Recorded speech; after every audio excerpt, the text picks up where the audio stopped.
La science ne saurait être plus claire. Les zones humides sont les puits de carbone les plus efficaces de la planète. L'accord de Paris sur le climat reconnaît que les zones humides limitent la quantité de carbone atmosphérique. Elles sont l'une des solutions naturelles primordiales au défi le plus colossal que nous ayons à relever: faire face au changement climatique et maintenir le réchauffement mondial bien en dessous de 2 degrés Celsius. Nous sommes réunis aujourd'hui pour célébrer la Journée mondiale des zones humides. Le moment est particulièrement propice à la réflexion sur les valeurs des zones humides et les moyens d'exploiter le pouvoir naturel de cet écosystème pour enrayer les changements climatiques. Prenons par exemple les tourbières.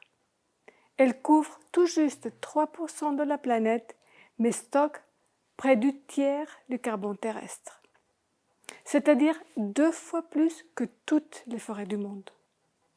Les zones humides côtières, telles que les marais salés, les mangroves et les herbiers marins, sont aussi parmi les écosystèmes les plus denses en carbone. Récifs coralliens et mangroves absorbent le choc des ondes de tempête et des tsunamis sur le littoral. À l'intérieur, les zones humides épongent les pluies, réduisant les inondations et retardant l'apparition des sécheresses. Elles sont vitales pour l'adaptation au changement climatique et le renforcement de la résilience. Pourtant, nous avons perdu plus d'un tiers de nos zones humides en 45 ans seulement. Aujourd'hui, la disparition des zones humides est 3 fois plus rapide que celle des forêts. À 1,5 degré Celsius, les coraux approchent de l'extinction et à 2 degrés Celsius, ils sont voués à une extinction certaine. La perte et la dégradation des zones humides sont inquiétantes car elles contribuent au réchauffement du climat en transformant ces puits naturels de carbone en sources d'émissions.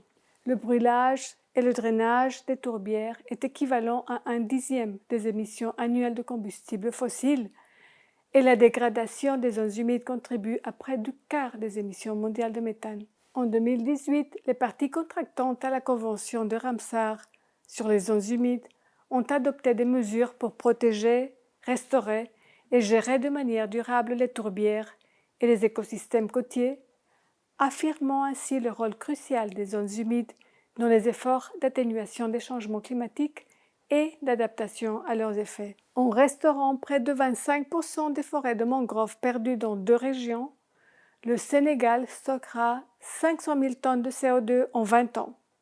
Ce projet protégera aussi 200 000 personnes contre les tempêtes et renforcera la sécurité alimentaire en augmentant la pêche et la production de riz.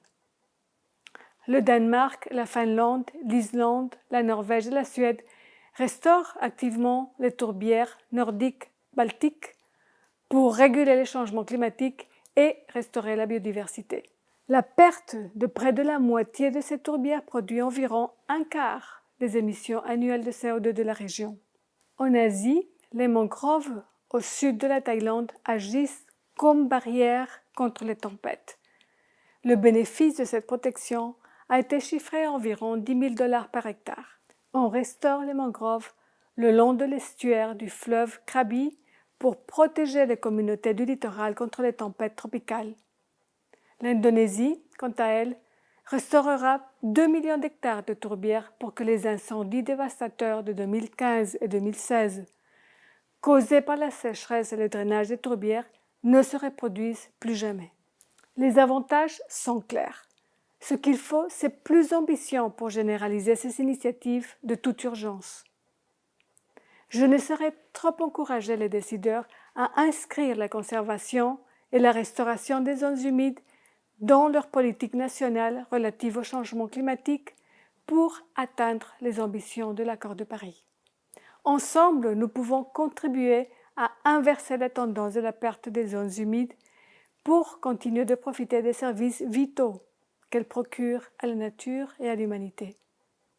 Nous avons les solutions. Ce qui manque est la volonté d'agir.